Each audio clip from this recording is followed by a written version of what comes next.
धाराशिवमध्ये कला केंद्रातील नर्तकीच्या नादामध्ये 25 वर्षीय तरुणानं आत्महत्या केली आहे। सोनं जमापुंजी विकून प्रेयसीला त्यानं पैसे दिले आणि तरीही तिनं त्याच्या मागे पैशांचा तगादा लावला। नर्तकीसोबतच्या प्रेम संबंधांमुळे पत्नी देखील त्याला सोडून गेली होती। पैशाचा तगादा लावल्यामुळे आत्महत्या केल्याची माहिती समोर आली आहे। अश्रुबा कांबळे असं आत्महत्या केलेल्या तरुणाचं नाव आहे। ही आत्महत्या नव्हे तर हत्या असल्याचा कुटुंबियांनी आरोप केलाय। कला केंद्र बंद करा, आम्हाला न्याय द्या अशी मागणी कुटुंबियांनी केली आहे। आत्महत्या प्रकरणात पूजा वाघमारे या नर्तकीला ताब्यात घेण्यात आलेलं आहे।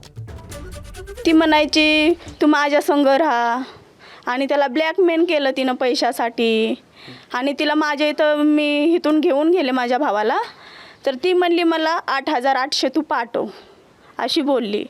तर माझ्या भावाने इथून पण त्याची कानातली बाली मोडली, तिच्यासाठी तिच्या पायात अंगठी केली होती मी, त्याने ती पण मोडली आणि सगळं तिच्या पायात असा बरबाद झाला होता की भरपूर बरबाद झाला आणि त्या बाईच्या पेण्याच्या हरी गेला। खूप चांगला होता तो, मनस्थिती त्याची बिघडवली त्या बाईनी नादाला लागून तिला आहे ना घरातून घेऊन गेले त्याला आणि ते आत्महत्या करायची। ते फाशी घेतली असती साहेब तर वरनं साडीने कशी काय फाशी घेतली? 100 किलोचा माणूस उचलतोय का साडीच्या फाशीने?